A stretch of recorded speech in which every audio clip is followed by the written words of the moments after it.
Masih di Salvenger Forum, Pak Bursah, singkat saja, apa kira-kira formulasi terbaik dari perspektif Apkasi mewakili kepala daerah tentunya kaitannya dengan soal alokasi TKD? Pusat juga punya terobosan, tetapi juga daerah tidak merana seperti yang dilaksanakan sekarang. Ya, yang paling bagus itu begini.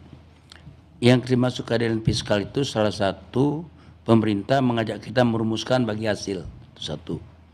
Kedua, daerah-daerah yang memiliki kekayaan seperti sawit macam-macam batu bara itu mesti dikasih kesempatan dengan undang-undang kita dapat rupiah tertentu setiap 1 kilogram buah tandan segar sawit misalnya, atau dolar tertentu setiap metrik ton, supaya kami bisa menyusun fiskal sendiri, kemudian kami bisa nikahkan PAD, nggak perlu lagi tergantung lahat. Itu yakinlah bisa dapat 10 triliun kita Pak kalau dikasihkan ada undang-undang baru dikenakan di samping bagi hasil. Oke. Yakin saya. Nah, tapi tadi disampaikan oleh Saudara Bahtera, memang kepemimpinan itu perlu strategi, nggak bisa nggak strategi. Kita ini kekurangan teknokratik Pak, ya. Kita ini penuh dengan birokrasi, mesin yang mati. Jadi udah given seperti gitu. Jadi kalau nggak ada inovasi, memang mengharap TKD terus, ya bisnis as usual. Tergantungan transfer pusat. Sangat tergantung. Jadi artinya akhirnya kita nggak ada arti kepemimpinan kita.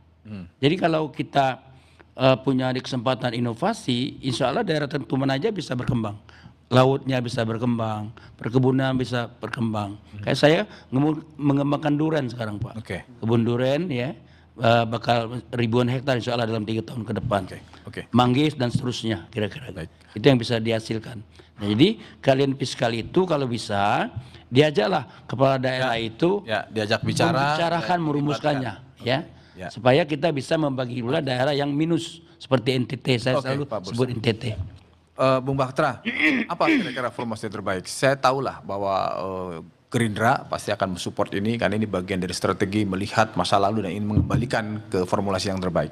Tapi di tengah-tengah itu kan selalu ada dampak yang kira-kira dirasakan juga dan pasti terdengar oleh Komisi 2. Ya tentu sejak awal saya menyampaikan ya bahwa apa yang terus menjadi aspirasi dari teman-teman kepala daerah dan kami juga di Komisi 2 selalu berkoordinasi, bahkan kami dengan Bang Bursa ini sudah 3-4 kali rapat berkenaan dengan aspirasi teman-teman di daerah dan saya pikir pemerintah pusat juga selalu melakukan koordinasi-koordinasi untuk kemudian bagaimana penyesuaian-penyesuaian dan memang ke depan yang paling penting adalah bagi kami APBD itu harus diarahkan kepada yang berbasis potensi. Nah, kalau kita masih datar-datar aja, misalnya kepala daerah yang satu berganti kepala daerahnya, penyusunan APBD-nya masih sama terus-menerus. Saya pikir seberapa banyak pun dana transfer yang diberikan oleh template pusat, itu tetap tidak ada perubahan. Nah, memang butuh mindset yang pas.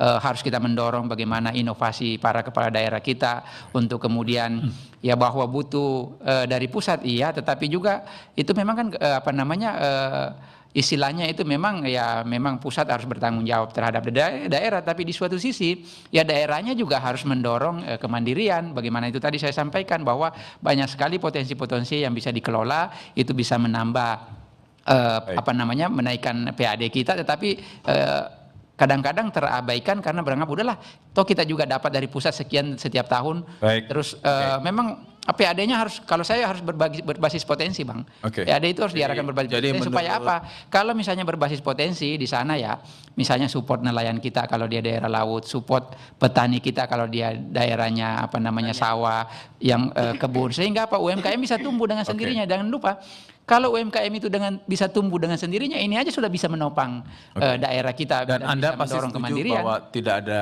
penyeragaman kebijakan karena karakteristik daerah yang berbeda-beda kan?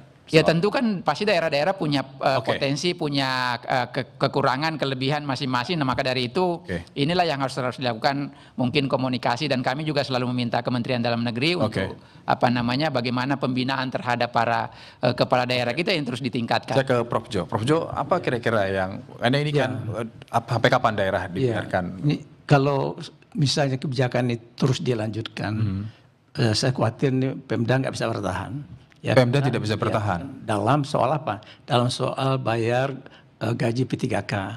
Yang kedua soal memberi TPP namanya atau tunjangan kinerja itu sudah banyak yang memangkas. Yang ketiga untuk mengongkosi program-program kegiatan yang Pak Bupati ini kan punya visi dan misi, ya program kegiatannya nggak bisa lagi didanai karena andalannya itu dari sebagian dari DAU, kemudian juga ada dari DBH, ya DAK dan sebagainya. Jadi oleh karena itu sebaiknya mumpung ada Komisi 2 pemerintah ya, Komisi 2 dan ini partai penguasa. Nah ini dia ya, kita minta supaya ada reformulasi lah ya, ditata kembali soal TKD ini sehingga pusat tetap bisa punya program prioritas, tetapi daerah juga jangan sampai tercekik dia punya kegiatan-kegiatan dalam melayani publik atau masyarakat di daerah. Itu. Baik, terima kasih Pak Bahtera, terima kasih Prof. Jo, terima kasih Pak Bursa.